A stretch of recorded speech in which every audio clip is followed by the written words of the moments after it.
శుభోదయం. నేను మీ శ్రీప్రియ. అందరికీ శుభోదయం. నేను మీ శ్రీప్రియ. ఈరోజుకి ముఖాముఖికి స్వాగతం, సుస్వాగతం.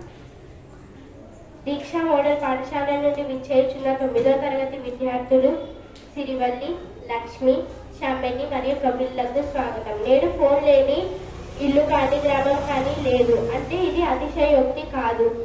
భారతదేశంలోనే కాక ప్రపంచవ్యాప్తంగా ఫోన్లను ఉపయోగిస్తున్నారు. కాబట్టి ఫోన్ల ద్వారా మనకి ఉపయోగాలతో పాటు నష్టాలు కూడా ఉన్నాయి. ఫోన్లను వాడటం వలన ఎటువంటి ఉపయోగాలు ఉంటాయో వీళ్ళని అడిగి తెలుసుకుందాం. సిరివల్లి గారు చెప్పండి, మనం ఈ రోజుల్లో ఫోన్లను ఎందుకు ఉపయోగిస్తున్నాము? కుటుంబ సభ్యులతో టచ్లో ఉండడానికి మరియు యాక్సెస్ చేయడానికి ఉపయోగిస్తాము. అలాగే లక్ష్మి గారు, యువతరానికి మొబైల్స్ ఏ విధంగా ఉపయోగపడతాయి?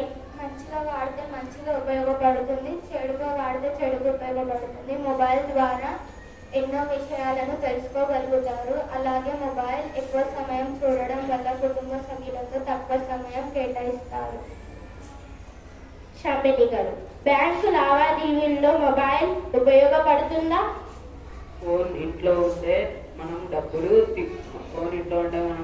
తీసుకోవచ్చు. కానీ అప్పట్లో అయితే బ్యాంకుకి వెళ్ళి డబ్బులు వేయటం మరియు తీసుకోవడం జరిగేవి.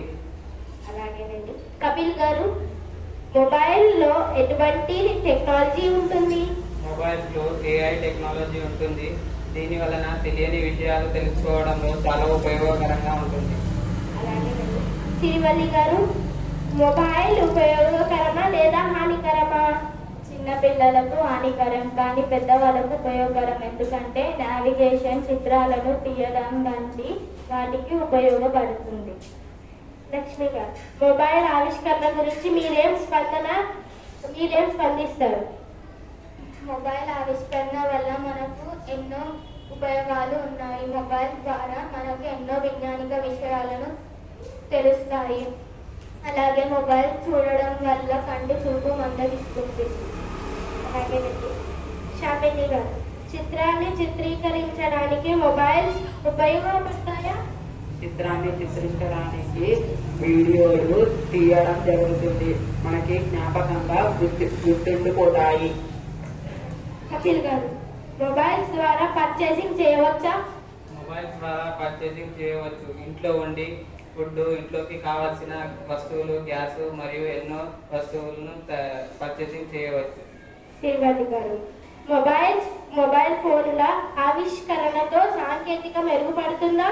అవును, మొబైల్ ఆవిష్కరణతో సాంకేతిక గణనీయంగా మెరుగుపడుతుంది. ఉదాహరణ కమ్యూనికేషన్ ద్వారా. అలాగేనండి. లక్ష్మి గారు, చిన్న పిల్లలకు మొబైల్స్ అవసరమా? చిన్నపిల్లలకు మొబైల్స్ అవసరం లేదు. ఎందుకంటే చిన్నపిల్లలకు మొబైల్స్ ఇస్తే దాంట్లో వీడియో గేమ్స్ ఆడుకుంటారు, చదువుపై శ్రద్ధ పెట్టరు. అతిగా మొబైల్స్ చూడడం వల్ల కంటి చూపు మెత్తగిస్తుంది. మొబైల్స్ వల్ల ఆరోగ్యం కరగడుతుంది. శాంబెని గారు, గృహంలో ఉన్న మహిళలకు మొబైల్స్ ఎలా ఉపయోగపడతాయి? షాపింగ్, ఇంకా సరుకులు మరియు కూరగాయలకు మ్యాప్స్ ద్వారా ఫోను స్త్రీలకు కూడా ఉపయోగపడుతుంది. అలాగేనండి. కపిల్ గారు, ప్రభుత్వ పథకాల మొబైల్స్ ద్వారా తెలుసుకోవచ్చా? ప్రభుత్వ పథకాలు మొబైల్స్ ద్వారా ఎప్పటికప్పుడు తెలుసుకోవచ్చు. మొబైల్స్ లో ఉండే కొన్ని యాప్స్ ద్వారా ఎప్పటికప్పుడు ప్రభుత్వ పథకాలు తెలుసుకోవచ్చు. ఈ ముఖాముఖిలో మనకి తెలియజేది ఏమనగా, మనము మంచిగా వాడితే మొబైల్స్ ని మంచి భవిష్యత్తు ఇస్తుంది. అదే మనము మొబైల్స్ ని చెడుగా వాడితే చెడు భవిష్యత్తుని ఇస్తుంది. కాబట్టి మొబైల్స్ ని మనము మంచిగా వాడాలి. ఎందుకంటే మంచిగా వాడితే మనకి మంచి భవిష్యత్తుని కలుగజేస్తుంది. కాబట్టి ధన్యవాదాలు.